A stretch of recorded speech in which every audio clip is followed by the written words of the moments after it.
You're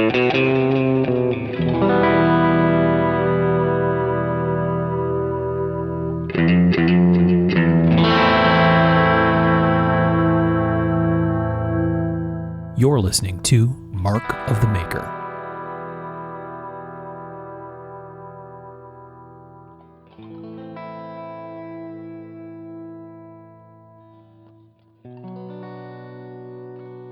Hey everybody, I'm Mark Steiner and you're listening to Mark of the Maker.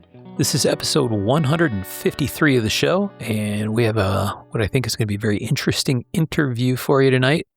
We don't have the whole crew, it's just Michael and I tonight. Michael, welcome. Glad you could join. Good to be here. Yeah. Our buddy Tom Crine had his latest grandchild today, or a couple hours ago, it sounded like, right? Mm-hmm. So Tommy had a good excuse. Yeah. And then Sean had some family stuff he wanted to do. So we have a strong rule about that with this show. So just Michael and I tonight. But we do, like I said, we do have an interesting guest, and we'll get to that in a minute. Michael, you want to start us off? Yeah, first and foremost, we want to thank everyone that supports us on Patreon.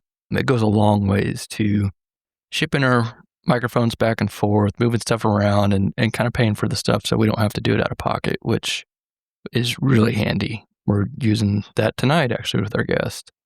If you want to support us, you can go to patreon.com and look up Mark of the Maker.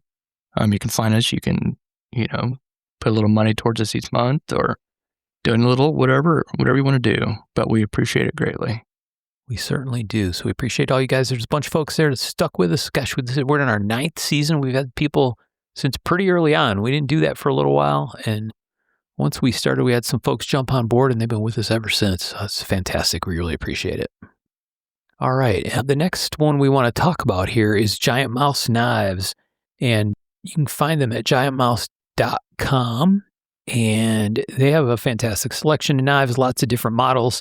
They have some stuff that they're kind of reissuing that were big hits for them, which is awesome. So watch their website for that stuff. Some of it comes and goes pretty darn quick.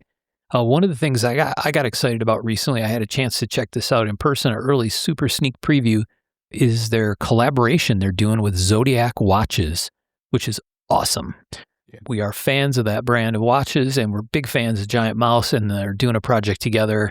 They've picked some really, really nice companies to do collaboration business with, and this Zodiac deal is awfully pretty. It's kind of got almost like a Gulf style colorway, right? Like a pale blue and orange Super Seawolf diver paired with their dive knife that has been a project in the works for quite some time. It's kind of an interesting and innovative design. So those actually will be released by the time this comes out, but you might be able to scare one up. There's only a limited number of them. They're certainly worth checking out, even if you aren't able to pick one up. But pairing of really nice matched set of dive knife and watch. Are you getting one? That's the real question. I don't know. You don't know. I really want one. I've always wanted a Seawolf, and that kind of makes an excuse to do it. But man, yeah. The dive knife is super cool too, by the way. Oh yeah, it's got removable scales and drain holes in the handle, and it's just super, super nice. So I got a chance to check that out a while ago when they were getting the prototype together, and what a cool package. So anyway, go check that out, giantmouse.com. By the time this publishes, they should have full sets of pictures and stuff instead of the sneaky pictures, and it's a beautiful set. You probably really like it. I know I do. Yeah, and last but not least, we have Arizona Custom Knives. We use them a lot anytime we're doing picks episodes, we're usually scrolling through there, checking stuff out, seeing what's on there. And of course, I had to pick out this Rambo Mission number 65 on their front page. Ooh. It's $12,500, so I'm guessing this is probably a commission piece. Yeah, right. But pretty much anything you could think of, they will have it on the site. We appreciate them supporting us. It's ArizonaCustomKnives.com. If you use Mark of the Maker, ! You get free shipping. Yeah. But we appreciate those guys. Great site. Yeah. Thanks, guys, for your support. They've been with us for quite a while, too, so we really appreciate it. All right. So we have a special guest with us, someone who's got a very interesting set of experiences in his background. So we'll get into that in just a minute. Our guest tonight is Mr. Dave Ellis. Thanks for coming on with us, Dave. Yeah, it's my pleasure. Thank you for having me. Yeah. Yeah, thank you. So for folks who probably recognize the name if you've been around the knife community for a while, Dave, why don't you explain what your purveyor site is and what the name is? And we've talked about it a bunch on the show, so our listeners will know for sure. Well, thank you much. My major site is pretty much high-end collectible knives, the vast majority of which I own. They're part of my personal collection. It's exquisiteknives.com. exquisiteknives@gmail.com is my email.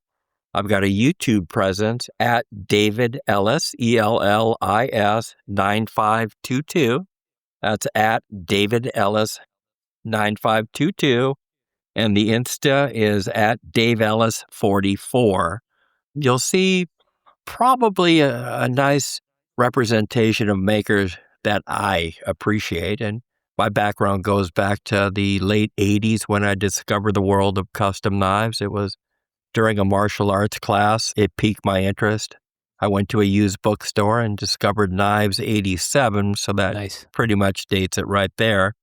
I think my first two custom knives were Phil Hartsfield, as I was located in California, and Shiva Key out of, I believe, Baton Rouge, Louisiana. Yeah. I collected in earnest. I learned how to use one. I always carried a pocket knife as a kid, buck knives and Gerber, you name it, through bayonets, of course, like all of us. And I stumbled upon Bob Loveless knives and a couple of very good dealers, Paul Bash out of California, also John and his father, Denton's, J.W. Denton, I'm sorry. And I was fortunate enough to set up at a knife show in Pasadena, and Bob Loveless set up right behind me. Showed up at the show probably 4 hours late and sauntered in and set up his table, and I was cool, calm, and collected, but very, very excited. I knew who he was. I'd seen his knives, never handled one, and finally introduced myself and asked if he had anything for sale. And he said, yeah. I mean, I've got one for the drawing, but how many you want? And at that time, I had a real job, so I bought the whole table and ordered a few other pieces. I think it was a Big Bear, Junior Bear, and a Mini Wilderness. And the rest is history. I became very friendly with not only Bob, but became even closer with his partner, Jim Merritt. My partners and I produced a film on Bob Loveless at robertloveless.com. So the beginnings of my true high-end collections were represented with a lot of Bob Loveless. As a ABS Master Smiths Californias back in 97, I attained the rank. I, of course, immediately fell upon the work of Bill Moran, and I do a lot of Bill Moran stuff. And over the years, between making and collecting and dealing and going to the Blade Show, I've become friendly with the likes of Michael Walker and Ron Lake and so many of the greats. And I've just been honored to be in this game for a lot of years, and I'm retired from my regular job. And as you could probably hear, I still have a passion for the custom knife world and the people therein. Well, so let's go back a little bit and start a little bit from the beginning. You mentioned you grew up in California. Where at? What was a time frame? How did you go about, carrying around a pocket knife, as a kid? How did that happen? As a young child, I lived in Ohio. I moved out to California, Southern California, Woodland Hills. If you don't know the Woodland Hills, you probably know Calabasas. It was right next to Calabasas back when that was a Western town, probably 1962. I would ride my bike to go buy comic books, and there'd be a horse tied up next to me. I used to shoot pool with Gary Busey. It was a true Western town, and the only thing in Woodland Hills back then were orange groves and Warner Pictures. There was a lot of filming going on of Westerns and such.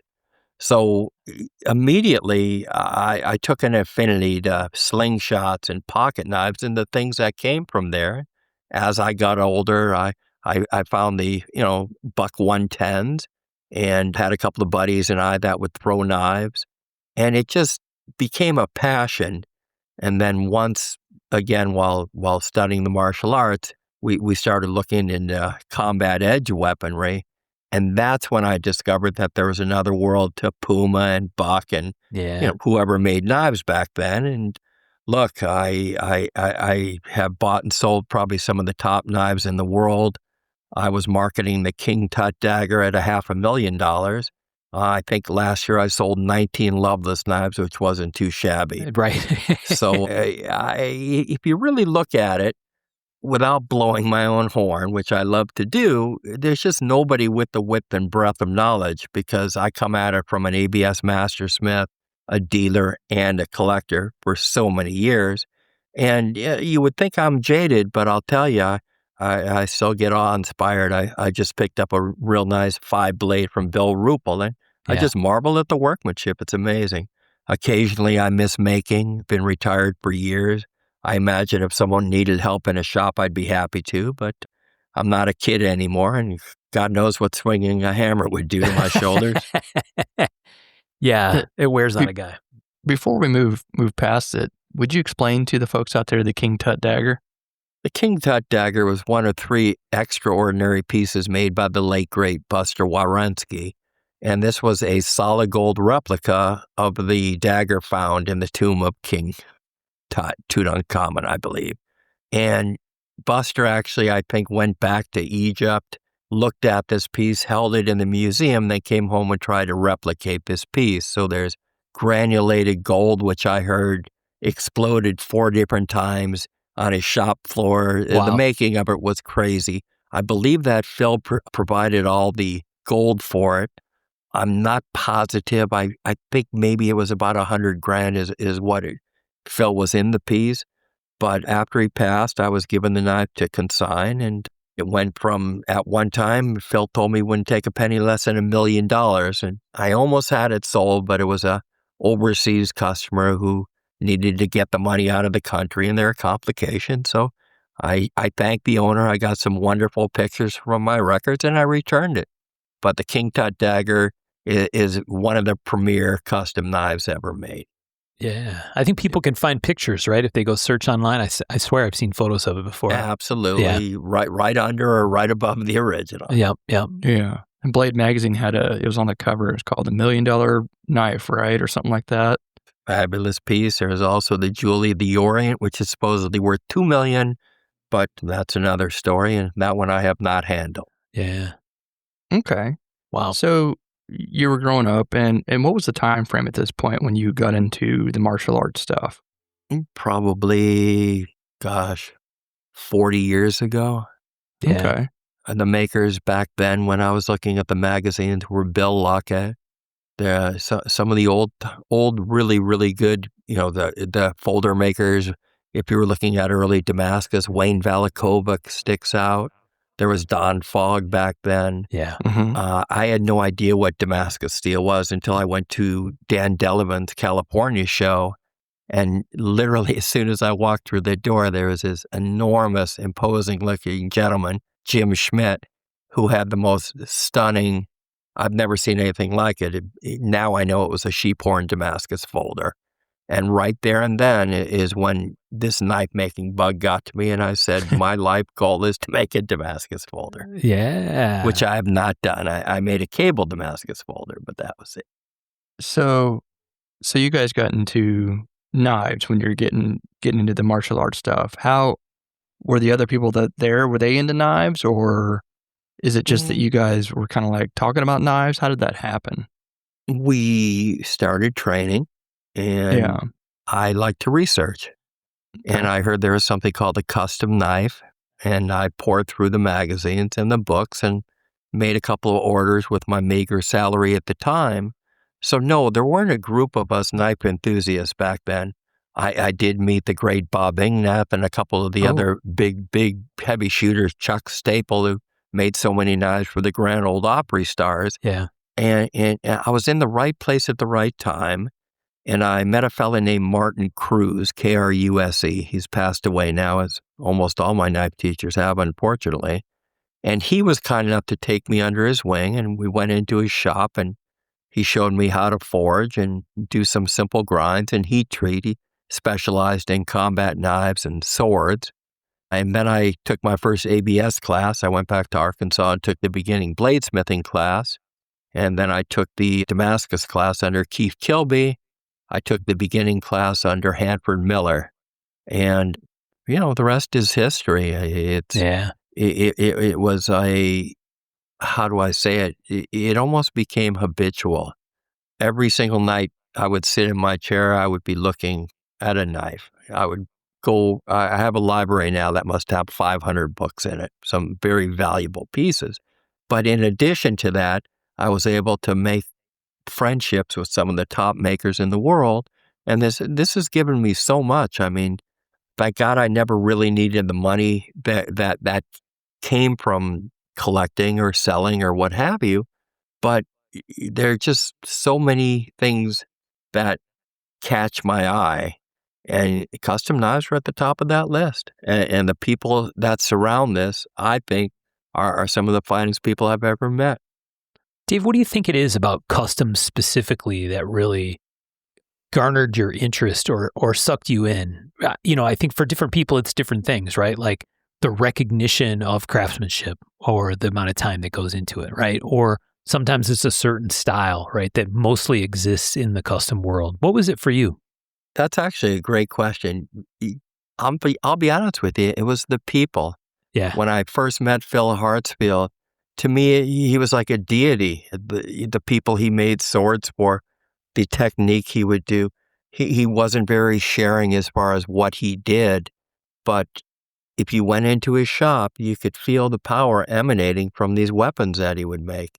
Shibaki is another one, very, very spiritual, martial artist, what have you.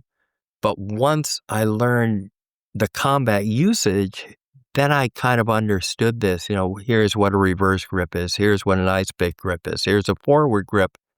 And putting those pieces together, I went up a dangerous path because I just bought what I liked, which at the time were Tontos and numerous other things that I found out many years later really weren't worth much. I don't want to belittle anything that anybody makes, but I bought probably 100 knives, and I was probably lucky to get 20 cents on the dollar. Yeah. And then I fell into Loveless knives, and I believe I paid $800 for my first Bob Loveless knife, which for me was a princely sum at that time. Sure.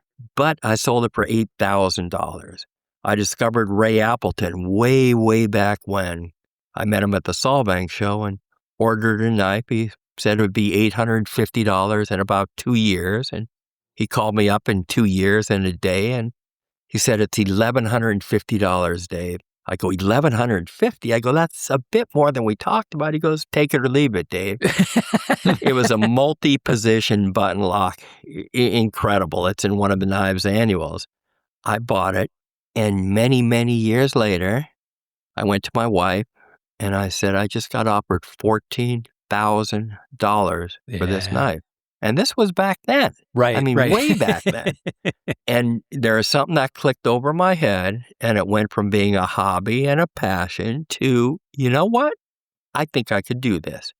And since then, I've done, I did one deal for 32 Lovelaces at one time. I've done some pretty extensive dealing.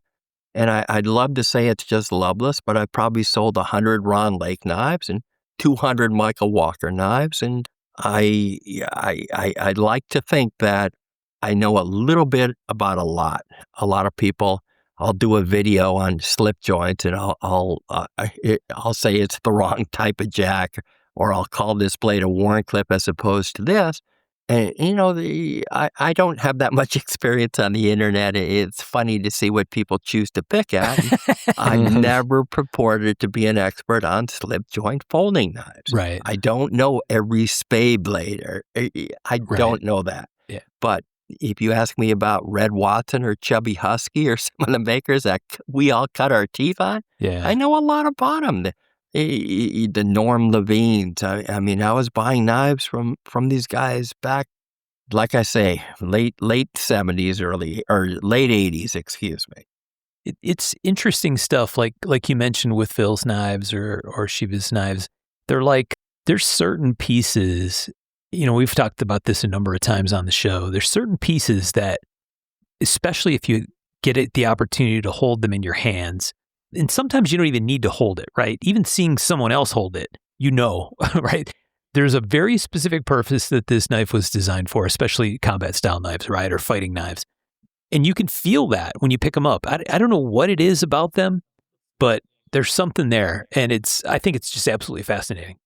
Absolutely. And it's because they know what they're doing. Yeah. I do probably 30% tactical type, whether they're folders or fixed blades. I'm a big fan of CAS out of Argentina and Sam Lurkwin. They're all very close friends. And I'm probably one of the largest CAS dealers in the world. And you talk about a blade that feels alive in the hand, and I'll have people, oh, Damascus steel, I hate that stuff. It doesn't hold an edge. It doesn't cut. And I said, listen, I want you to understand that not only are these artifacts beautiful, but every single one is properly heat treated and edged. I promise you. Yeah. Or recently, Sam Lurkwin did his clay heat treatment upside down. I said, well, since Sam has MS after his name, you know what? I'm not going to question his heat treatment technique. You do whatever he wants. There you go. I'm fortunate to have a Sobral or Cass fighter that's a sub hilt, and it is, like you said, it was exactly one of those knives. I took it out of the box when it arrived here, and it's so quick for its size. It's so well balanced in the hand. It's just, I don't know. It's just perfection, right? And it comes through instantly when you touch the knife and hold it in your hand. It's fascinating. And with the old world craftsmanship, I mean, I like when they use carbon fiber, but I prefer when they use organic materials. And with Claudio's gunsmithing background with his hot gun bluing, now they're doing engraving. Each piece kind of speaks to me. I still maintain a number of them. I sell a lot, but I try to hold back a few. But there are just certain makers, as you say, you just pick that blade up and wow, it almost sings in your hand. Yeah. What do you think was the first custom that you bought that you can recall? Phil Hartsfield and Shiva Key. Yeah. It was a combat Talon from Phil Hartsfield with black cord wrap over a red Turk's head. And Shiva Key was a sheephorn Damascus fighter because after seeing Jim Schmidt, I fell in love with sheephorn in Damascus. And I ordered a knife from Jim Schmidt in 1988, probably. I never received the knife. I would attend my friend Phil Hartsfield's Art Knife Invitational in San Diego every 2 years. And I remember going, and my late wife said, why don't you go put your name in the Jim Schmidt box? And I said, because I'm not going to. Yeah. I don't think it's right that he's selling knives off his table right now when I've been waiting since 1989. And she looked at me and said, do you want a Jim Schmidt knife?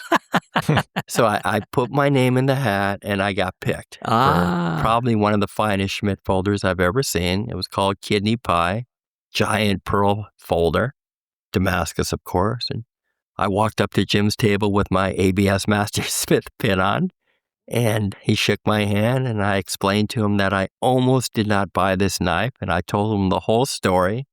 And he looked at me and he winked his eye and apologized. And every year after that, I got a knife from Jim Schmidt. Oh, wow. That's pretty cool. And that's another thing about this business. I got a million of these stories. A million of them. Right. Oh, that's awesome. Maybe being forgetful is a big part of being a knife maker, because I am extremely forgetful. I forgot a lot. Yep. So those first knives, did you get them at a knife show? Did you? No, I ordered them and waited 2 years for both of them. Yeah. Because they were kind enough to take payments because I didn't have any, a pot to pee in, if you'll pardon my French. Yep.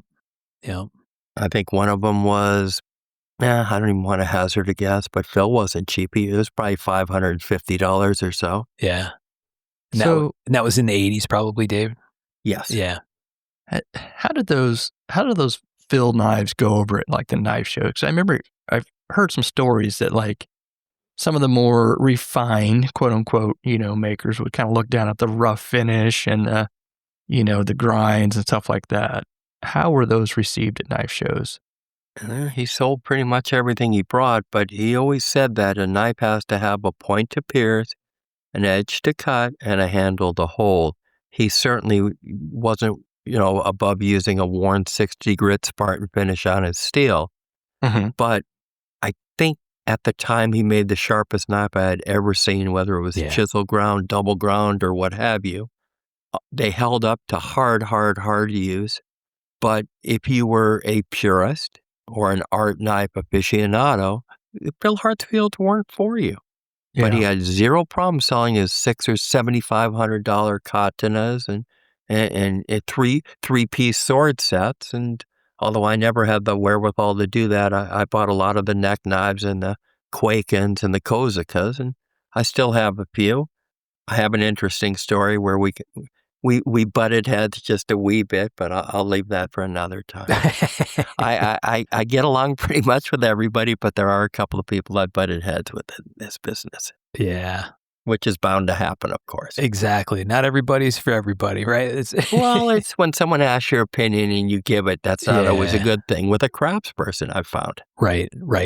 Yeah. It's awfully personal fast, right? It feels that way anyway, I think, to the people making stuff. It is, and I believe me, I'm as diplomatic as the next guy, but what can I tell you? Yeah. The older I get, the more I realize sometimes they weren't actually asking my opinion. And that was my reply. Were you asking for my opinion or your opinion? Right. Yeah. So when you started making, it sounds like you were really drawn to the Damascus aspect of making. Is that correct? It is. What was your favorite style of Damascus to make? Well, I never really did a lot of the newfangled patterns. Yeah. I kind of like the maidenhair twist. When I took Keith Kilby's class, he taught me how you could actually stack dissimilar patterns, which I found fascinating. The first Mastersmith dagger that I made, one of my failure years, was a three-piece bar where I had a left twist, a right twist, and then I kept the center random. Mm-hmm. So I was always drawn to makers that would do like Kai Emberton's with the Starburst Damascus, or 3 or 4 layer patterns. There are very few people doing Turkish Damascus or fancy patterns. Early Daryl Meyer stuff with the American flags and the plug welt was fascinating to me. Steve Schwarzer's steel. And as simple as most of Jim Schmidt's Damascus was, most of it was very simple ladder pattern. The chatoyance and the finish and everything that went along with the Jim Schmidt knife to me was kind of the ultimate, because they had that organic quality. They had the jewelry quality once he met Delaney and started working in the gold. And if you look at Jim's later pieces, they're just incredible. But yeah, when you open and you're like a Moran folder. If you open a Moran folder, they're always too tight or a little bit sloppy, but you're holding a folder made by Bill Moran. Right. I mean, come on. Yes. So you think is the interest and probably curiosity is a fair word, right? Around Damascus. Is that what sent you down the bladesmithing type of path instead of being specifically a stock removal guy, like I think a lot of the guys that you've mentioned? Absolutely. Yeah. I wanted to do my own heat treat. I wanted to learn how to form. My problem was I was never mechanically oriented. I was brought up, I'm embarrassed to admit, when I walked into my first knife shop, I'd never used a drill press. I'd never used a hacksaw. I mean, he looked at me and he just kind of dropped his jaw and said, "This is going to be tough." And I said, "Look, I've got a real job. I don't need any money. I'll sweep your floors, but you need to teach me how to do this craft." Yeah. And he dragged me kicking and screaming. Thank God my second teacher, the late Al Barton, was a full-time farrier, and that's where I learned to use a hammer and an anvil. He made me hand forge the 365 layer Damascus blade that I use for my ABS bend test. To this day, it's probably the best Damascus blade I've ever made. I remember taking it to Wayne Goddard's shop up in Oregon, and we put it in the vise, and I bent it 90 degrees, and it sprung back to about, 30. And he held it up, and he said, "The edge didn't crack. You're allowed to crack the edge." I said, "Well, hopefully everything's done properly." He goes, "This isn't a good knife." I said, "What?" He goes, "This isn't a great knife. This is a superior knife." So I got that knife. Nice. I've never straightened it out. It meant the world to me. But I've taken a lot from a lot of people. I look at the work that the Jerry Fisks and the Kyle Royers are doing now, and look, I love their work. I collect some of their work. Harvey Dean, I'm a big fan of.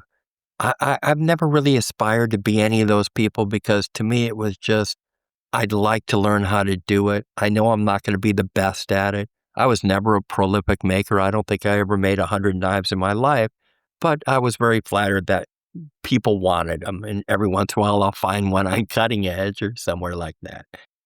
Yeah. So for you, Dave, it was almost as much about the learning, go through the process, see how it's done, and prove to maybe yourself that you could do it, to go through the process of becoming a mastersmith. 100%. Yeah, not so much I want to go do this for a living, or like you said, to follow in the footsteps of somebody else. It was more like an achievement thing. I saw what the knife makers made. I was never going to go down that path, and thank God, around 1980, I went to work for my father, and we had a family business that my son has since taken over, and Nice. that helped pay for a lot of the hobbies. But I'm also very proud that nobody had anything to do with my knife making career but me. Yeah. I mean, a lot of people brought me to where I am, but people looked at me almost with a jaundiced eye at time. Knives? Why would I'd bring a knife to the gym and hope someone would say, "What's in that bag?" sort of thing. We all look for affirmation. Yeah. I also became very friendly with the late Jim Wire, one of the more famous knife photographers, and that opened up a whole nother world also. Yeah. Yeah, for sure.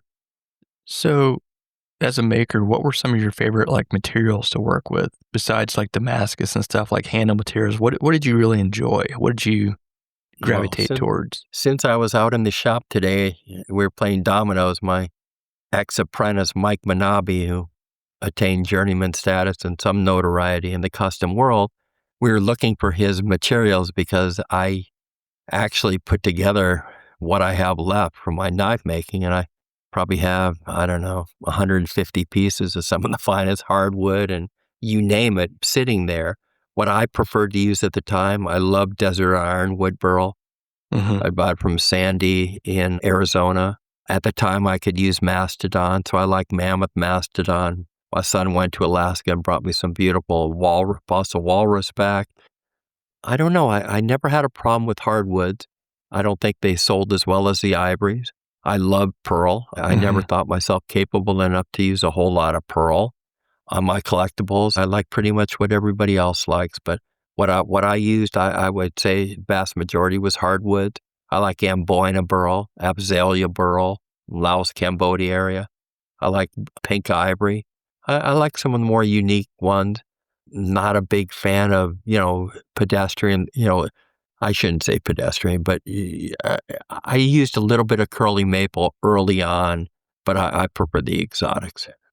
It's always interesting to me as a guitar guy that there's so much crossover in the choices on exotic woods between guitars and basses and the knife world. And maybe it shouldn't be surprising, but so many of these species get used across the musical instrument sphere as well. And well, they don't always translate, unfortunately, because I love koa, but every koa acoustic guitar I've had has been unimpressive to say the least. Oh, wow. Although I have 3 koa ukuleles that are incredible, done by Kanilea. Yeah. But when it comes to my electrics and my acoustics, no. Spruce top, something like that. Although I do have 2 koa electric guitars built by Ron Thorne, which are incredible. Yeah. I mean, amazing pieces of work. But I'm saying from an acoustic standpoint, I don't find that koa has the best sound. Yeah. Like you said, great for ukulele. I've had a couple of acoustics that had koa that were quite nice, but that whole world of acoustic guitars and ukuleles is brace tuning and all that stuff turns into its own fine art. I had a couple from Santa Cruz guitars that did not sound like what they look like, and they were specifically done by Richard Hoover exactly to make a point, right? Here's an all mahogany orchestra model, and you would swear with your eyes closed that it had an Engelmann spruce top, and it was all done through voicing. So yeah, it's a whole crazy game, but that's another episode. One interesting point before we get off that. The great Gray Taylor's son, David, who is a renowned knife maker, but also makes incredible guitars for the likes of Tommy Emmanuel. I was fortunate enough to get one of his. Oh, wow. And it's lovely. sits in my music room and is played almost daily. Yeah, fantastic. So this path for you, so you used knives as a kid, you kind of got an interest in it really probably as much as a collector as anything, went off on your exploration and achievement efforts around becoming a mastersmith and that whole process. And it sounded like you mentioned, Dave, you were in a spot where you were able to do that maybe the right way is the wrong way to say it, in a very true to form way, right? You're going to go to Arkansas and and study with the right people, right? At the core of that whole scene. Not everybody has the opportunity to do that. So the fact that you were able to is really, I think, fascinating and cool, right? It feels very true to the whole ABS path. It was also so different than anything I've experienced. I mean, living in Southern California is not Hope, Arkansas. Right. Yeah. That's for sure. So what about the dealing of knives, right? In sort of a purveyor, a buy-sell piece. I know for me, I didn't certainly get into knives to buy and sell knives, although I did a fair amount of it over the years as a collector. That can be its own sort of intoxicating thing as you go along, right?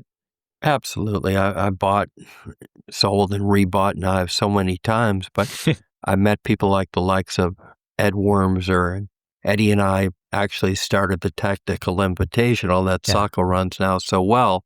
So I not only got to see it on the dealer side of the table and the maker side of the table, but I got to see it as a show promoter. Yeah. And maybe that wasn't my favorite thing in the world. I think after 3 years, I was pretty much done with that. But each avenue of the custom knife scene is just so different and such a joy to me. Yeah. Yeah, you mentioned it earlier, right? The people aspect is really, really a fascinating part of it, and very different personalities across the spectrum.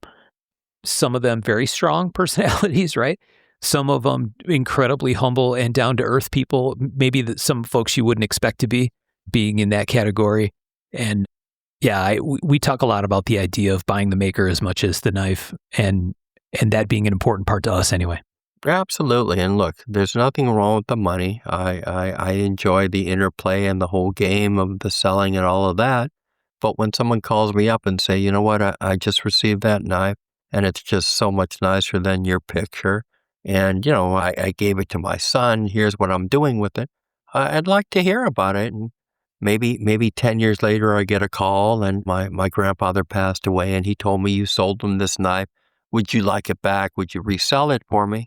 And over the years, you could imagine, and some of I've known Ernie Emerson for a lot of years, and I was approached to do a collaboration with Exquisite Knives and Emerson Knives for a CQC 13 with both of our logos. I still maintain a couple of those. All of those little pieces of the puzzle, it really, I don't know. It's like picking up one of the Knives annuals that Ken Warner used to put out, and you just go through each chapter and say, I remember that. I remember that. I was there when that happened. Right. So do you consider yourself even as so much as a dealer or more of just a collector who moves stuff on occasion? That's $1 million question. I'm going to say dealer, okay? Yeah. Yeah. So now my collector friends might not appreciate that, but in my opinion, if you start coveting every piece you get, you're going to die with the first piece you bought, but you're never going to be able to expose yourself to anything new. Yeah. So I still buy knives from Michael Walker, but it's not the same knife that I bought from Michael 25 or 30 years ago. The market has come and gone so many times. I would say the last 4 or 5 years have been quite stagnant for the very, very high-end and medium high-end custom world. Last year, I had the best year in 15 to 20 years. So it's nice that some of the new people are coming in and not wanting to run to the lotteries of every new hot maker who's been on the scene 3 to 5 years. Right. And says, I want some of the plank holders. I want the blue chip knives. Who do I call? And they pick up the phone and they call up the Carlos Lopez's and they call up the Paul Schindlers. and the Mike Donatos and the guys who have been there and done it. And I'd like to be mentioned with those guys. Yeah. Blue chip knives is a great way of explaining it. Yeah, it really is. We've discussed this over and over, and there's always someone who's hot and new, and we like to say tackle world, even though that's not really what it is anymore. But sometimes, and I fall into that range too, but sometimes you look at some of these knives and the prices they go for, and you're like, you can buy an old so-and-so knife, a blue chip, as you say, knife maker knife for that same price. Right. So are you starting to see more of that now? Yes, absolutely, Yeah. especially with Loveless and Moran. I sold more Morans in the last 2 years than I have in 20. Oh, Yeah. that's fantastic. And that's also because of the advent of the ABS and Forged in Fire. Any collector worth his salt better have a Loveless and a Moran in that collection. Right. And there's only a finite number of them. And the people that own Morans don't usually sell Morans. Right. Yeah. No, I think that warms our crusty little hearts to hear that, right? Because like Michael said, it always blows me away to, some fresh on the scene person, maybe at the risk of sounding like a cranky old guy, maybe who has zero appreciation for the groundwork that got laid by a bunch of other people to provide that guy the opportunity to be the new hot thing. You know what I mean? Absolutely. Is out there. I see it all the time. Pulling 5-digit numbers on a knife. And I think, oh my God, Bryce, you could buy a fantastic historical piece for these kinds of prices. And yeah, look, I'm all for it. I think it's wonderful these guys could get these numbers, but they don't understand that this too shall pass. Because what's going to happen is they're going to get caught up in that lottery and they're going to spend 10 to 20 G's for, you could call it tactical, you could call it whatever you want, but there's just a certain number. Let's talk about a Michael Walker zipper. Yeah. I remember when Michael Walker zippers were $11,000. The last Michael Walker zipper I saw sold for $110,000. Yeah. There's got to be a happy medium here, because is it going to be like the silver market where you're the guy who bought silver at $110? You know what I'm saying? Right. Well, you have to do that with the custom knife world, and I would think anybody who is spending any dollars is picking up the phone and calling people such as myself and these other dealers and perhaps some of the makers and see what was their price 5 years ago, what will be the price in 5 years, how many of these did this dealer sell, how long has this knife been languishing on websites. That's one of my biggest complaints, is leaving amazing knives on a website for years, not months, but for years, because I'll get a call saying, oh, you can't give this. I looked at this Ray Appleton knife. It's been on this guy's site for 6 months. You can't give them away. I said, are you crazy? I said, you're talking about one of the most collectible makers on the face of the earth. So I think we have to do our due diligence as knife collectors. And a lot of it is educational. So if you want to go in and buy a tactical knife, that's fine. And if you want to get in that drawing, that's fine too. But do yourself a favor. Go by John Denton's table and chat with him about Loveless. Go over to Steve Johnson's table and talk to him. Go talk to Jerry Fisk and Harvey Dean about the ABS. And as you're saying, for the money they're spending on some of these pieces that they may not be able to give away in 10 years, if you have to die with a Bill Moran or a Bob Loveless, I think you're doing fine. Right. I think your kids will thank you. I just get that feeling. Yeah. Oh, for sure. But I think also some of the reason why there is hype that comes with some makers and others is they're trying to find that modern version of the Walker or the Loveless or whatever. We all are. Yeah, of course. right. You don't want. Look, I met Emmanuel years ago, and I thought for some stupid reason, not speaking 2 words of Italian, I was going to be his U.S. contact, and it never happened. But that guy's knives start at $20,000 each right now. So if you got in on the early Emmanuel pieces, or you're in good enough now to get a piece directly from him, in my opinion, it's money in the bank. The Fagarizus, the CAS. I mean, there are just so many collectible great makers right now. We are in the heyday of the custom knife world. Let's enjoy it. Oh, for sure. Yeah. And I think we're starting to see some of these tactical, EDC, whatever, it kind of make the move into trying to make more artsy knives, trying to. Absolutely. I know And personally, there's nothing wrong with both. Look, they're both yeah, great.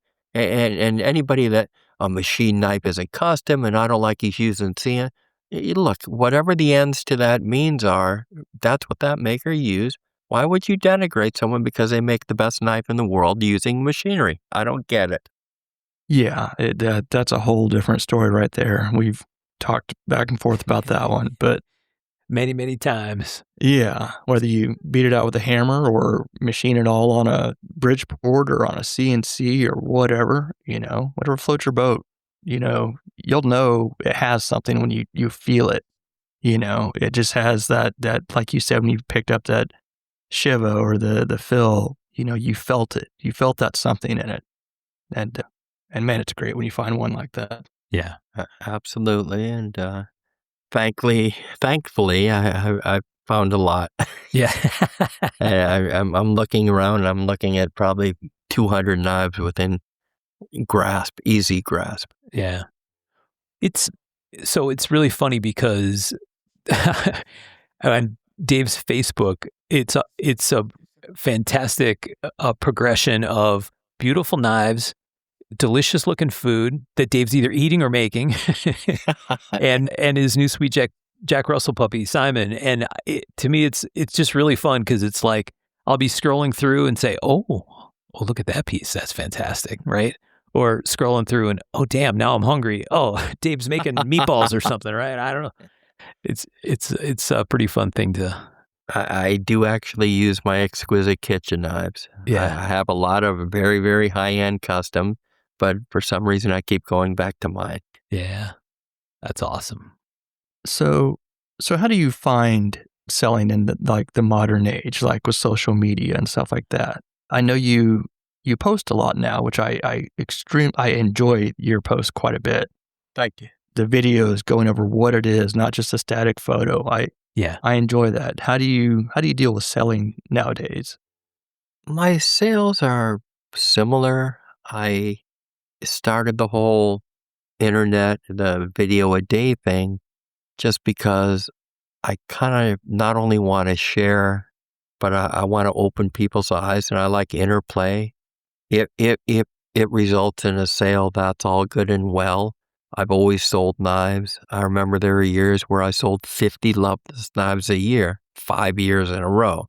So having bought and sold some of the world's finest knives, now it becomes a matter of you get to my age and my kids could care less about the knives. My wife enjoys it and goes to the shows, but if I want to discuss it and if I want to be able to buy and sell and trade and live the world of knives, well, I have to expose some of what I have and come across. Some of the videos are knives I own, some are consignment knives, some are other people's. But after doing 10 of these, I got a little bit more refined. And now having done probably hundreds of these and learning that you have to have a microphone, not an iPhone speaker. And I now picked up a professional who's producing, and we're going to push this YouTube channel a little bit. But I don't know if it's actually resulted in appreciable sales. I'm not going to say nothing has come of it. I've made a lot of new friends. I've done a lot of talking, but I don't know whether the ads in Blade, I do Sportsman, American Shooter, I do a couple of other ones. But frankly, I think it's the shows. I think when people come up to me at the shows and said, oh, thank you for doing the videos, and is that really a Moran? May I pick that up? Nobody's ever let me hold a Loveless before. That's kind of what gets me off. I love the sales, don't get me wrong, but I think in order to really get everything out of what this world has to give, you've got to deal with the public. I remember being at the Blade show once, and this old timer came up with a spit cup and overalls, and the guy at the table next to me looks at me and he goes, he wants to see that lake. I wouldn't show it to him. And I said, well, that's fine. That's your prerogative. And he said, is that a wrong lake? I said, yes, it is, sir. He goes, may I see it? I said, of course. And I put it up on the table and he fingered it and he opened it up and he goes, how much is that? I said, it's $14,000. And He said, "Do you take cash?" I said, "Of course." The guy's jaw next to me dropped, and I like that kind of stuff. Yes, Yeah. absolutely. Don't be judging people. Come on, especially at the Blade Show. Good Lord, don't you Yeah. understand? These guys are walking around with packfuls of $100 bills. I don't care what they Yes. look like. Yep. Yep. Well, I think though with like modern social media, you may not see that it's doing good or not, but I know like personally, if I see something cool that you posted, I'll send it to our friend group, and you don't know how many times that's been shared to someone else. I'm that might flattered. say, No, I appreciate that. well, no, it may not show immediate sales, but it may. I have to feel like it's helped spread in the world the word of like some of these cool older knives or some of these knives people may not know about. You're right. Well, and while, like you said, Dave, you know, this is a for-profit thing, at the same time, just the idea of providing exposure. You know, we talk a lot on the show. We do these picks episodes sometimes where we'll choose a genre, and then, you know, the four of us will go off and find something cool, right, from your site or Donato's site or somebody else's or even a maker's site, and come back and talk about it, right, and talk to the audience about them.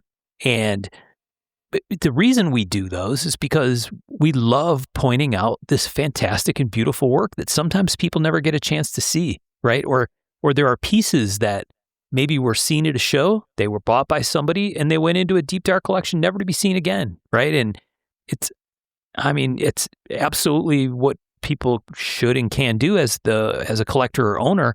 At the same time, from just purely the appreciation of the work, it's like, gosh, I would love to see some of these pieces show their face again. You know what I mean? That's And perfectly see the light of put. day. And there's so many pieces that are relegated to someone's safe, and nobody's ever going to see it. Yeah. The owner's going to take it out once in a while and then lock it back up, which is fine. I understand collectors. There's a whole mentality with collecting, especially high-end pieces. So you've got to make that decision. Is this something I want to share with the world? And you know, I spent my dollars. They don't deserve to see it. They didn't pay for it. There are a lot of schools of thought there, but my school of thought is I would like them to share with me. I'd like to share with them. Yeah. Mm-hmm. I gotta say, speaking of sharing, how about you pick out a couple of knives from your site and kind of explain to us what makes them special and kind of share with us kind of a couple of your great knives you got on there. Okay. You want me to bring up my site, or am I supposed to do this from memory? Whatever you're comfortable with. Memory's better than mine if you can just do it from there. Well, I know that I've got a Loveless Wilderness on there. Now, when I moved from LA area down to San Diego, I think I met Jim Merritt the first year. And Jimmy and I would meet at a hotel parking lot down in Mission Valley. And I would bring $100 bills, and he would bring some of the knives that he had squirreled away. And this was probably about the fourth knife I bought from Jim. It's a Wilderness Spider, which is a somewhat rare pattern for the Loveless shop. And 10,500, I think it's a steel. I'm surprised it's still on the site. There's a drop-dead gorgeous CAS fighter on there, which I got from the boys not that long ago. The steel on it is ridiculous. It's, again, one of these enormous, enormous knives that you pick up, and if you close your eyes, it's literally an extension of your hand. I love the penny guard. I love everything about it. You'll see I've got a lot of forged stuff on right now. I've got a Josh Fisher, which I picked up in a trade. It's my first piece by Josh, but incredibly impressive with checkering on the handle, and the Damascus is beautifully done. Its feather pattern is perfectly formed to the tip. I love its fittings. Very, very light and quick in the hand. The Bill Moran is a fascinating piece. He did not make a lot of these. These are, I think he did this with 06 round bar, if I recall, but it's got all the signature traits of a Loveless, down to the curly maple grip inset with the wire inlay and the pinned. Lovely little piece. The Bill Luckett on there shouldn't be on there. I just sold that. I became friendly with Bill a few years back. I wish he was still making, but he's not. But there are a lot of pieces on here that are, it ties me back in with the ABS, maybe I should say that. You'll see a lot of forged stuff on here. Yeah. Ben Seward, who I think is a very underrated smith, phenomenal work. I've got a couple of consignment pieces. Some of these high-end folders on the piece are not owned by me, but they're gorgeous, gorgeous works by by the likes of Rick Genovese. I've got a few of my own kitchen knives on this. I've got a Jason Knight brisket slicer I bought from Jason many years ago. Jason's work, as we all know, is just fantastic. So I usually don't have more than 5 to 8 knives on the site. I think right now I have quite a few pieces on it. But frankly, I would say 80% of what I sell never hits the website. Yeah. Yeah. See, I'm looking on your website now, and this Joe Kios Turkish Damascus piece is a prime example of what we were just talking about. You've got it for $28.80, and this is a serious piece of knife. For him, it's not as wild and crazy as some of his other pieces, but this is a lot of work and a lot of history for that amount of money. At half the price it should be. Yeah, I have no idea why it's there. It's a consignment piece. The steel is perfect on it. Yeah. Yeah, Kios was one of my favorite makers in general, quite a character also. But yeah, I don't know the method to everybody's madness of what they're going to buy, what they're not going to buy. I could just tell my clients who trust me enough to consign with me that I will do my best to represent it. I'll shoot a video. I'll put it on the site. And unlike most dealers that charge 25 or 30%, I don't work that way. If you want to sell a knife through Exquisite Knives, you tell me what you want in your pocket. If I feel that's a reasonable number, I'll add on what I need and we'll sell the piece. Yeah. That's why I think people like dealing with me. I don't say, well, this is a $5,000 knife, but you're going to see that minus 30% and you got to pay me to photograph it. No, all I ask is if I don't sell the knife, you pay return shipping. I don't want anything for shooting it. I don't want anything for promoting it. That's what I do. I just had to return a very, very expensive set that I had, and things didn't work out. And I don't like to not sell, but on the other hand, it's not something I have to do, and I'm not going to lower things enough to make it fly off. If it doesn't sell at a reasonable price, it wasn't meant to sell, and we'll try it again some other time. Dave, let's go back to that Loveless Wilderness Fighter and spend a couple minutes having you talk us through what's there, because you went through it pretty quick, and I think it's a really interesting piece for people to go look at, even just to understand that kind of era of Loveless, right? Where, Jim's was very heavily in the middle of that whole making process, right? To the point that his name's actually on the blade, aside from the personal mark. Can you maybe talk a little bit about that piece as a Loveless expert and why you think it's a significant knife? Absolutely. A lot of people collect logos. I don't collect logos, but I've always liked the Loveless Merit logo because I was quite friendly with Jimmy. I was honored to go to Jim's funeral. I also went to Bob's funeral. And this particular piece, it's green micarta, but the older green micarta, which was always Bob's favorite handle material, not stag, not desert ironwood, but green micarta. You've got what are called the Loveless bolt, which adorn every Loveless knife. I would say there are a few exceptions. Some of the stag pieces and pearl pieces we got Bob to make later on in the years. We requested no bolt so we could keep the popcorn on the stag. Yeah. But you'll see a lime thong hole. You'll see a severely tapered tang, stainless steel guard, and a beautiful upswept double grind here, double hollow grind. Now, this piece was Jimmy's personal knife. So on the ricasso, it says LJM, which stands for Loveless Jim Merritt. Typically, when Bob and Jimmy would make some knives, especially if there's going to be a couple of knives made, they would make a knife for Jim. They would make a knife for Bob's. Bob's had a variety of logos, BBB for Big Butted Bob, RWL for Robert Waldorf Loveless. There are a number of them. But this particular piece I bought, number one, because it was Jim Merritt. Yeah. Number two, because it was my first Loveless Merritt logo. And number three, I've always really dug the Wilderness model. I remember the late dealer Gary Shaw had an Ironwood Wilderness at the very beginning of my knife buying career. And every show I went into, he had that knife. I think it was $5,000 back then. And I just always fell in love with the extra wide blade of the Wilderness and the perfect mirror polishes. And when you pick them up, the Loveless knife sings in your hand. I mean, it feels like no other maker's knives. Yeah. I think this Wilderness pattern is one that's underappreciated in general, right? I mean, obviously, Shoot Knife, Big Bear. I'm a huge Big Bear fan, but there's a bunch of models that are sort of universally talked about, right? But this wilderness pattern, I think is gorgeous, and I don't know, just you don't hear about it as much. It doesn't seem like. You don't. And the mini wilderness is even more scarce. That was basically a shoot knife. And from what Jimmy told me, they made a mistake on the top grind, so they ended up bringing it all the way back. So I think the mini wilderness and the wilderness set, in my opinion, are some of the hardest to find knives, especially in the mini wildernesses. I think I had 8 or 10 of the Amber Stag ones, which was pretty much a world supply of them, probably down to one of them. But I would agree. I like the Dixon fighters. I like the boots. I like them all. But the wilderness is just a little beefier.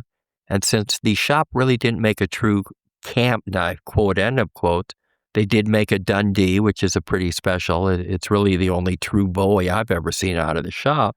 But this is as close to what I would call a Bowie fighter as you would find. And the execution is just flawless, even on these older pieces. Yeah. That's beautiful. Beautiful knife. Thank you. Is there a knife in here, Michael, that really grabbed your attention when you were looking through? There was a lot that. There's some great ones on there. I'd love to learn more about the AKI round bar fighter. The Moran? Yeah. Yeah, I wish I could put my hand on where I bought that. I don't remember if I was the original buyer. If so, then I was able to buy it directly from Bill, put my name in the hat. I don't really recall. I think they call it a Jean Matte fighter, Matte. I might be mistaken. I've got a number of them in my collection, but it's such a slim, sexy fighter, and I've never seen anybody else do a similar style. I like the way he affixed the butt cap to it. The handle has a little different shape. But all in all, I mean, there's some that might look at it and say, it kind of looks like a carving knife. It kind of looks like a chef's knife. It kind of looks like this. But it really is a nice down-and-out fighter. And very, very, Bill Moran made a very, very sharp knife with his Moran or Canal or convex grind. You could call it whatever you want. But Bill's knives are razor sharp. So what would that have cost at that Invitational, like from the table? I could probably look at the book, but if I had a guess, I would say probably 5,000, somewhere in that range. Okay. Yeah. Yeah, that's a beautiful knife. It really is. And that sheath is just... Yeah, the sheath is awesome. Yeah, that's one of the newer style. The new ones are the woodline leather with the raised leather pattern on it. That was fascinating, almost like a coat hanger wire or something he would put under it, and then he would wet form it. Yeah, I've seen some pretty remarkable Morans over the years, and it's amazing that they have not increased in price as much as I would have hoped, although I didn't try to forecast what would happen, but I would have hoped they went up 50%, and they just haven't gone up 50%. Yeah. That handle on that knife is very interesting. That, like you said, different shape, almost like an inverse hourglass. I don't know, but it also is one of those knives where it would be fantastic to hold in hand because I got to imagine it's super comfortable in the hand. It is, and the palm swells in just the right place, regardless of the side of the hand. It's got the integral bolster, which is phenomenal. And look, Bill was what Bill was. I would not look for perfect fit and finish. I would not say that you're never going to see a scratch from the belt grinder on it. I remember learning how to flat grind at my first class from Hanford Miller in Arkansas, and he came to me and said, "This is the way Bill taught me, and I'm going to teach you that." And I was taught to flat grind on a round wheel.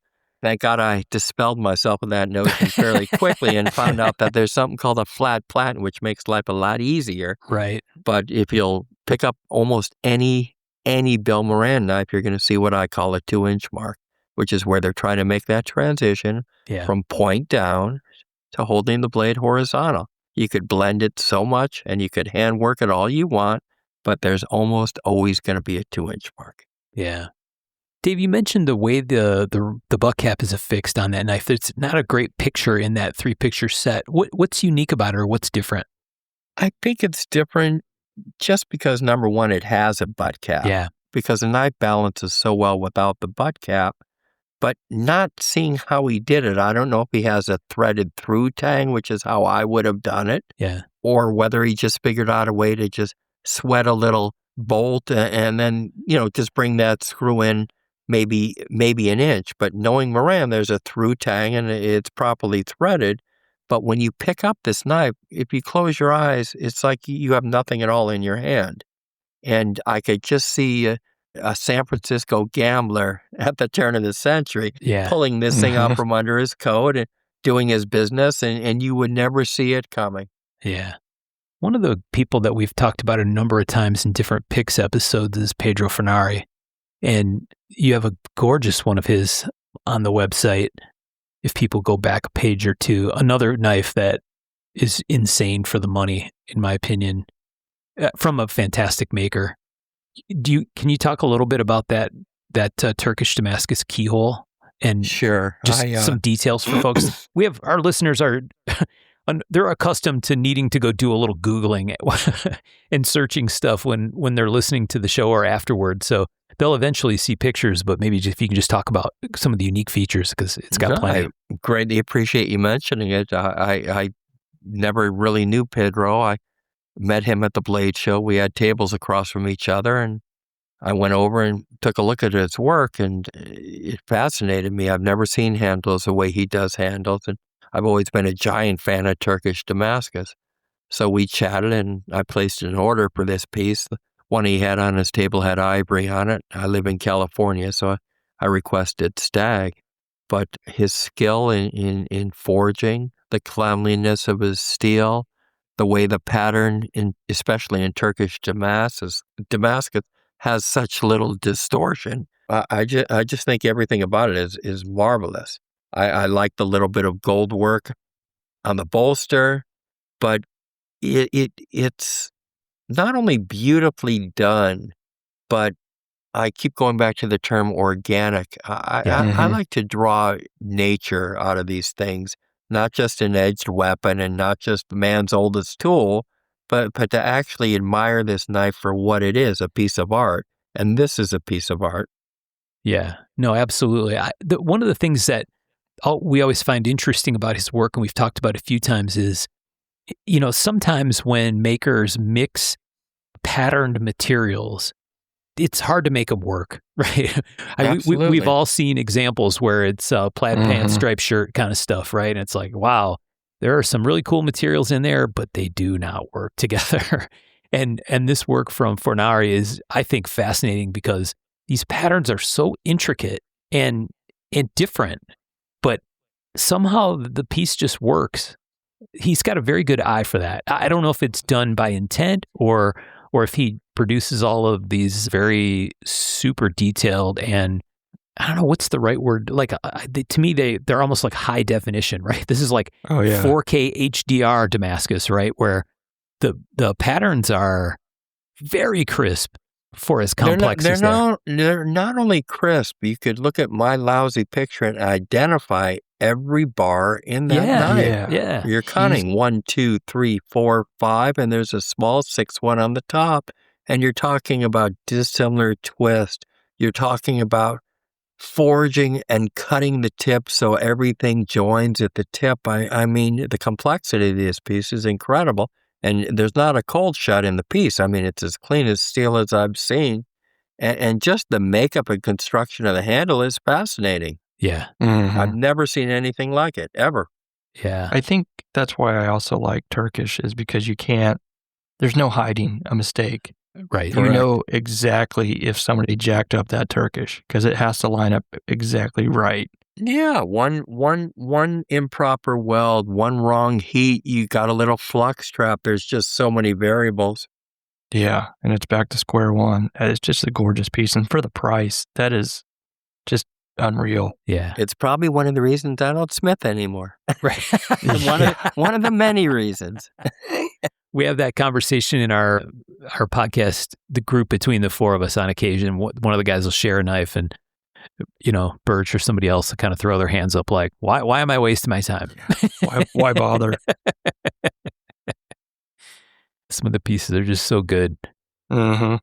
It's just nice that, we're people that have been around knives a long time, and I could still hear the passion in both of your voices also, whether it's as Yeah. maker, as collector, what have you. But it's a lot of people who get into collecting do it for whether it's the jazz of the collecting. I'm setting a goal and I want to attain that goal. But I think that we do it because I think there's always something around the corner. I just got the nicest knife I've ever held. I've never seen anything so good. And then tomorrow you get a call from Michael Walker saying, guess what I have? Right. And you get to start that whole journey all over again. Yeah. I do that every Mhm. single day of my life. Yeah. Yeah, that's fantastic. It's not a bad life right there. And I also enjoy other collectibles. Right. One of the, I don't want to wear you out on these, Dave, but one of the other ones that I think is an interesting piece, beautiful, and I don't know what kind of, maybe if you want to talk a little bit about the maker, that these Ben Seward pieces that you have. The San Mai Fighter is beautiful, and another very, very, very affordable piece, right? For what appears to be a beautiful quality knife. You want to talk about that and talk a little bit about Ben? Sure. I've known Ben for years. He's a journeyman. His father, David, does the leather for his work, and his stuff is amazing. His San Mai is as good as anybody's. When I first started with the CAS, they were making primarily San Mai, so I've enjoyed San Mai steel for a long time. Yeah. This particular piece was one of the first pieces that Ben engraved. He went to engraving class. I don't know if it was GRS or what, but I've always liked the rabbit tang. I like the situation where the high carbon or Damascus tang is totally encased in a handle material. And this piece, I like that he forged the belly down. Yeah. It's not your standard clip point fighter that you see.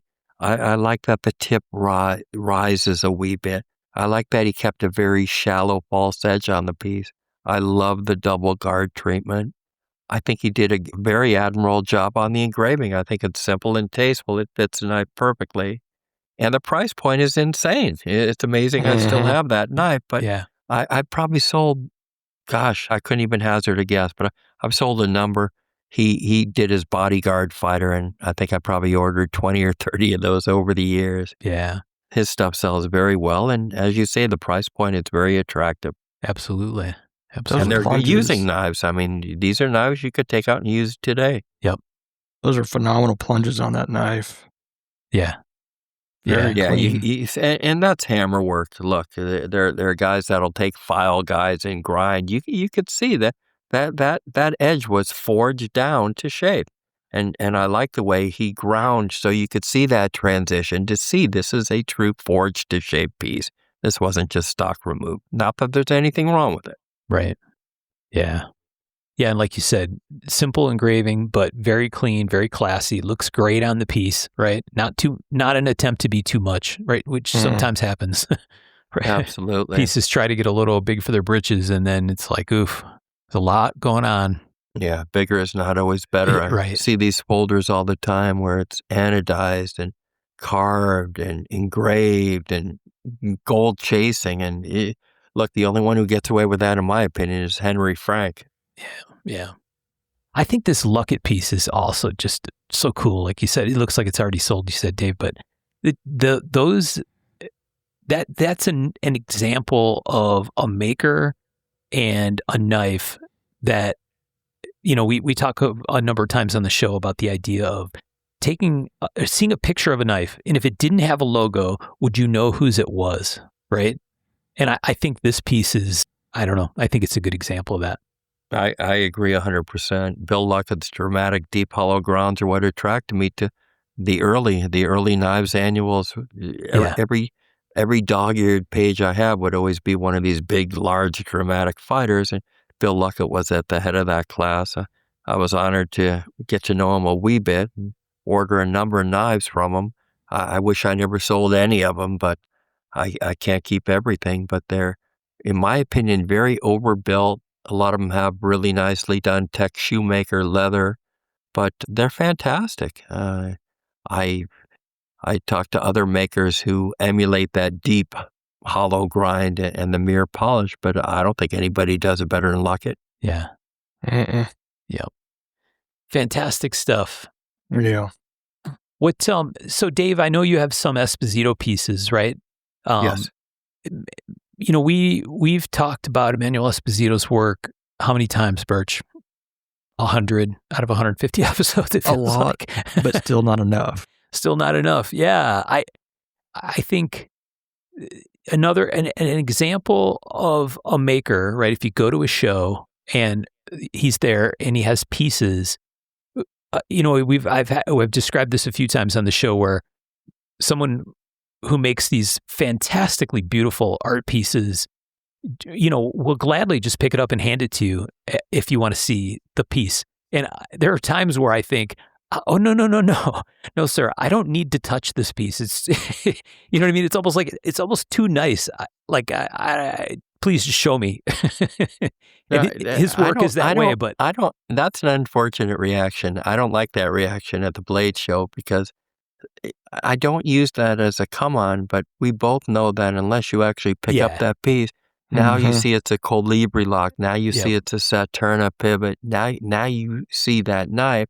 And all the maker's trying to do is, look, we could talk about this piece all you want, but why don't you pick it up? Because while it hits your hand, now I'm going to describe what you're holding. Yeah. It makes it much easier. Yep. Whether he wants to sell it or not, just that artisan wants to share that piece with you. So in my opinion, you know, take the hint. Yep. That's very good advice. Mm-hmm. All right. Michael, did you have anything else that you wanted to hit on before we wrap this thing up? I think just one question, like, is there a certain knife that you wish you can get back? A knife that got away?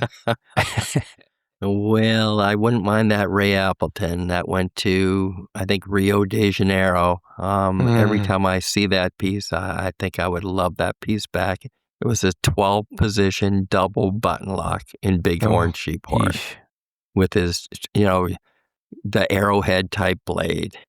Yeah.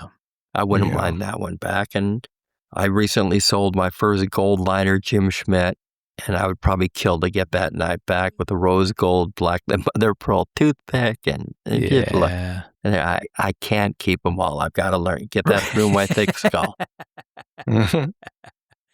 Yeah, that would be, that's challenging, right? Pieces that are certainly cornerstone pieces in anyone's collection and having them move along. And like you said, hey, if you get great photos of them and you get an opportunity to enjoy them for a little while, there's a lot of value in that alone, right? And when the collector who bought it calls me up and says, Dave, this is the nicest piece of my collection, I'm honored to be part of that collection. But the fact that there's people like you fellas taking the time, I'm very grateful to be able to share what I have and what I know. I encourage everybody to pick up a book and go to a show, open your mouth, and pick these pieces up. I don't care if it's $100 knife or $100,000 knife. You're entitled to ask, may I please have a look? Yeah. Yeah. Well, and I think one of the things I think is important, you mentioned it earlier, Dave, we've talked about it a number of times, is, hey, if you're a newer collector, right, who doesn't have exposure to some of these legendary, right? There's a number of living legends still out there that people should absolutely take a few minutes at Blade Show and go wander a little bit and ask some questions and talk to some of these guys that are the old guy in the bolo tie and the cowboy hat. You know what I mean? No doubt. Go chat with those guys, because you are likely to walk away, in some cases, unknowingly having talked to an absolute living legend, right? That and made their day. Yes. People feel they're unapproachable. Well, guess what? These guys have been sitting there all day waiting to have some interplay with somebody or explain that one knife that they haven't sold yet. And if you're depriving yourself and them of the opportunity, it does a disservice. Yeah. Yeah. You're at a knife show. Let's talk knives. Exactly. I mean, that's what we're That's all why I there like the for. Art Knife Invitational so much. Where else do you get to walk in a room and talk to Yoshindo and Bill Moran and Bob Lovelace and sit down and have coffee with them? Come on. Yeah. Yep. I miss that show. I miss Bill Lobret. So many of the greats are gone. Yeah. Yeah. Well, we do history episodes as often as we can. We don't do them as much as we'd like, but sometimes we end up doing these. We call them sort of a history mini-sode, where each of the four of us, instead of us all taking a deep dive on, Lovelace or Randall or Skagel or whatever, right? We'll go pull out those Knives Annuals books, find a maker, and chances are you can go through a number of those books and find that same guy showing up again and again, and go do some digging and pull out even just a little smidge of that history, because it's disappearing, right? Yeah. Those books are underappreciated, and it's just sad to think that there are makers that are super important on the timeline of knife making that are easily forgotten, right? Not everybody gets a coffee table book written about them, right? Well, Or a movie or whatever. This is one art form where, unfortunately, it does not pay to die. Yeah. I mean, you look at paint, you look at sculpture, but unfortunately, custom knife making is what have you done for me lately? I mean, I hear Buster Who about Buster Waremski. I hear Bill Who. Look, guys, it's not hard to educate yourself. There's the internet, and as you say, go up to someone at a show, find one of these dealers, and in that one case, you may find 50 makers you've never heard of. Yeah. Yeah. There's a lot of roots to this tree. Man, just keep digging, keep finding them. Absolutely. Well, look, I'm very flattered that you fellas took the time. I'm grateful. If there's ever anything I could do, you know where I am. Just reach out. Yeah, absolutely. Yeah. We appreciate you taking the time to chat with us. My pleasure. For talking with us. All right. Well, so Dave walked us through some great pieces. Definitely go to exquisiteknives.com and check his site out. If you hit the About link, there's some other links to the Lovelace movie site. I think, Dave, is linked from your Exquisite Knives site as well, right? Yes. And then a link to your own stuff. So people should go check those things out. We do want to say thanks again to our friends from Patreon who support us, to Giant Mouse Knives and to Arizona Custom for all of their support over the last several years. And we appreciate all that stuff. And we appreciate our listeners. Thanks for sticking with us and sitting through these conversations. And some of these pieces, if you go pull them up or check out Dave's socials, he mentioned them earlier in the episode, you're going to get a real treat for the eyes, because he's got some fantastic pieces that have come through his hands. So thanks so much for saying so, and y'all be safe, and thanks for listening. Yeah. Thanks, everybody, for listening. We'll talk to you next time. Yeah. Thanks all.